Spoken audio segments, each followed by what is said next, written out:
Ada perkataan daripada seorang yang soleh bernama Hatim Al-Asam rahimahullah rahmatal abrar. Mudah-mudahan Allah merahmatinya. An-Nahugal, bahwasanya beliau mengatakan al-ajalah minasyaitan illa fi khamsi mawadhi. Terburu-buru, tergesa-gesa itu adalah dari setan. Kecuali 5 perkara ini. Nah, mau tergesa apapun, bahkan mau menuju ke masjid aja itu tidak dianjurkan tergesa-gesa. Mau menuju ke masjid dalam arti berjamaah, kecuali waktunya mepet. Tapi kalau menuju masjid itu disunahkan, dianjurkan berjalan dengan tenang, damai, nyaman. Fa innaha min sunani Rasulillah sallallahu alaihi wa alihi wa sahbihi wasallam. Karena yang 5 ini termasuk sunnahnya Nabi Muhammad sallallahu alaihi wa alihi wa sahbihi wasallam. Yang pertama, it'amu dhaif idza nazal, memberikan suguhan jamuan kepada tamu ketika sudah datang. Makanan, minuman pastinya seadanya ya. Ini terburu-buru tidak apa-apa ini. Ini sunnah Rasulullah SAW. Karena dikatakan termasuk tanda orang yang beriman itu ikramud duyuf, memuliakan tamu. Karena tamu itu membawa rezekinya sendiri dan pulang membawa dosa-dosa sahibul bait. Yang nomor 2, wa tajhizul mayyit idza mata, dan mempersiapkan mayit ketika sudah mati. Sudah jelas meninggal, langsung diurus. Diurus mulai dimandikan, terus diberikan kafan dan lain-lain, disolati, setelah itu dikubur. Itu disunahkan untuk dipercepat. Jangan dilama-lamakan gitu ya. Kasihan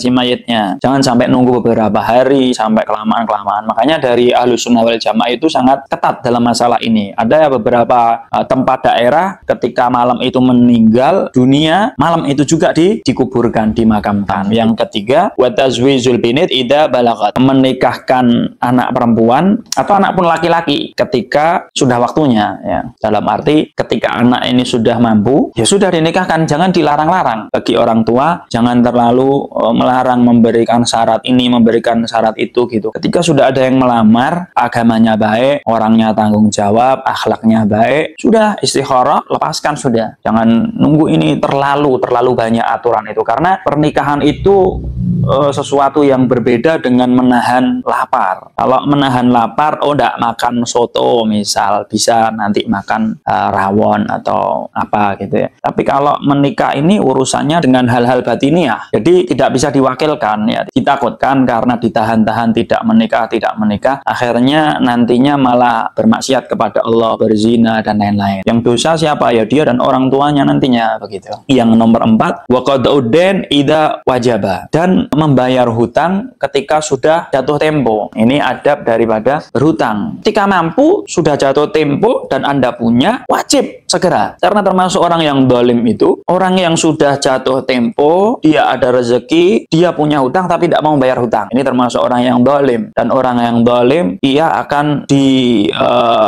dilambatkan rezekinya oleh Allah Subhanahu wa taala, tidak berkah. Karena yang wajib tidak ditunaikan tersebut ya. Ada satu cerita ketika zaman Rasulullah SAW, ada orang yang punya hutang, Nabi Muhammad tidak mau menyolati jenazahnya karena dia masih punya hutang. Itu bahayanya orang yang punya hutang, dia meninggal dunia sebelum selesai hutangnya tersebut dibayar. Maka Nabi Muhammad tidak mau menyolatinya. Sampai ada satu sahabat yang datang, ya Rasulullah, nanti aku yang nanggung hutang orang tersebut. Oh, kamu siap menanggung? Saya siap ya Rasulullah. Akhirnya Rasulullah mau menyolati. Rasulullah mau menyolatinya, disolati oleh Rasulullah. Setelah beberapa hari, orang tersebut yang nanggung itu ditanya oleh Rasulullah, ya Fulan bin Fulan, apakah kamu sudah bayar itu? Hutang yang dahulu kamu bilang saya yang siap nanggung, sudah kau tunaikan belum? Sudah kau bayar apa belum? Belum ya Rasulullah. Cepat segerakan. Kasihan mayit itu. Karena Rasulullah wal ikhbar bil mughayyabat. Rasulullah memiliki mukjizat, memiliki keistimewaan. Beliau bisa mengetahui sesuatu yang gaib. Itu Nabi Muhammad SAW. Kata Nabi, saya melihat jenazah mayit tersebut disiksa, dikubur. Kasihan. Karena utangnya belum lunas, belum selesai. Cepat kamu bayar. Setelah dibayar, Rasulullah pun mendengar kabar bahwasanya azabnya sudah tiada, sudah selesai. Begitu. Maka bagi kita yang memiliki hutang, ketika sudah jatuh tempo, jangan mempermainkan hutang lah. Ayo cepat bayar. Jangan mendolimi dirimu sendiri, karena kamu yang akan susah susah payah sendiri, kamu yang akan ini, yang akan itu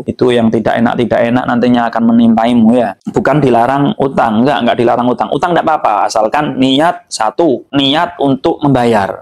Hutang bisa dikatakan haram apabila dia niatnya sudah tidak mau bayar. Saya mau utang tapi saya niat saya tidak mau bayar, dalam hatinya ada niatan seperti itu hutangnya nilainya haram, itu nggak boleh. Belum lagi hutang masalah riba dan lain-lain, itu juga haram itu ya. Jadi jangan mempermainkan masalah hutang. Katakan oleh Nabi, adainu sainuddin, utang itu adalah cacatnya agama, begitu ya. Utang, Nabi Muhammad pun di dalam riwayat pernah berhutang, tapi bukan berarti Nabi Muhammad ngajari utang, mboten nggih, tidak nggih. Bukan berarti Nabi Muhammad ngajari utang, tapi Nabi Muhammad itu cuman kepengen ngasih tahu kepada umatnya kalau hutang, adabnya menghutang seperti ini, adabnya membayar hutang seperti ini. Pernah diceritakan Nabi Muhammad hutang kepada Yahudi, dikatakannya pada Yahudi. Mengapa kalau Nabi Muhammad berhutang kepada Yahudi? Karena tidak mau memberatkan sahabatnya yang dekat-dekat seperti itu ya. Itu Nabi Muhammad Shallallahu Alaihi Wasallam. Nah, ketika duduk-duduk Nabi Muhammad dengan para sahabatnya, ada Sayyidina Umar dan lain-lain, tiba-tiba Yahudi tersebut datang di belakang Nabi Muhammad, langsung mencekeknya gitu dengan sorbannya atau dengan kain, begitu diceritakan ya. Lalu Sayyidina Umar kagum, marah besar, ini orang kurang ajar dengan Nabi, golil adab, nggak ada adabnya, kurang ajar. Seketika itu juga Sayyidina Umar langsung menghunuskan pedangnya, ngambil pedang, menghunuskan pedangnya, mau dipenggal ini Yahudi tersebut karena kurang ajar dengan Nabi Muhammad. Lalu Nabi Muhammad melarangnya, wahai Umar, kalau kamu ingin memarahinya, marahi juga saya Umar. Kenapa? Karena saya layak dimarahi juga Umar. Itu Rasulullah uswah hasanah ya, uswah hasanah, suri tauladan kita semua ya. Lalu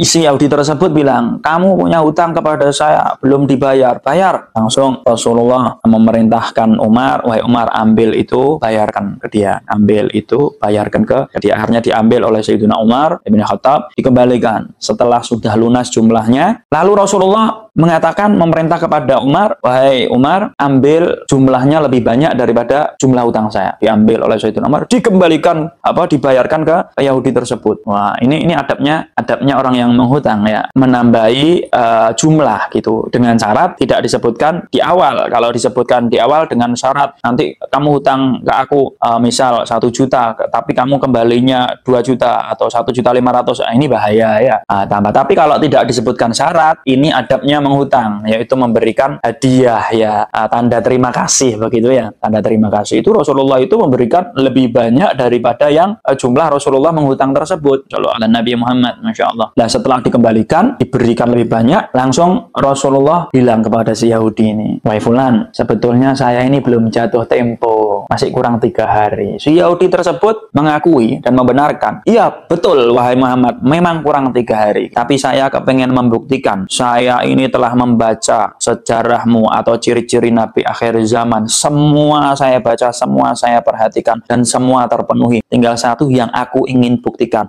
apakah kamu ini menepati janji atau tidak, layakkah engkau dikatakan al-amin gitu ya. Akhirnya ternyata aku ngetes kamu dan kamu memang betul-betul orang yang menepati janji. Mulai detik ini wahai Rasulullah, saya mengakui bahwa kamu ialah betul-betul utusan Allah, dan saya mengakui bahwasanya kamu ialah orang yang sempurna. Mulai detik ini saya masuk Islam. Ketika itu juga disyahadatkan oleh Rasulullah sallallahu alaihi wasallam, asyhadu an la ilaha illallah wa asyhadu anna Muhammadan Rasulullah. Masya Allah. Ini kisah yang ajibah, kisah ajibah, masya Allah ya.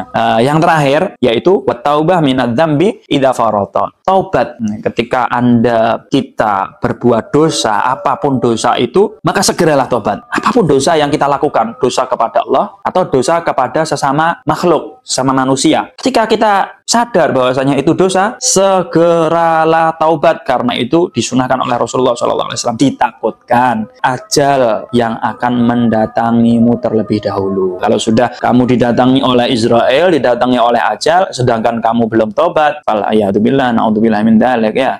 Kita berharap meninggal dalam keadaan husnul khatimah. Ya Allah biha, ya Allah biha, ya Allah bihusnil khatimah. Insyaallah yang sedikit ini bermanfaat ya, sesuatu yang harus disegerakan. Ada 5 perkara tadi disebutkan oleh Hatim Al-A'sam ya. Yang mudah-mudahan bisa mengamalkan apa yang dikaji dalam kitab ini. Mudah-mudahan kita berada di jalan yang lurus, jalannya para anbiya, para nabi-nabi. Nah, sehingga kita kelak di akhirat dikumpulkan di surganya ya bersama Nabi Muhammad sallallahu alaihi wasallam. Amin amin ya rabbal alamin.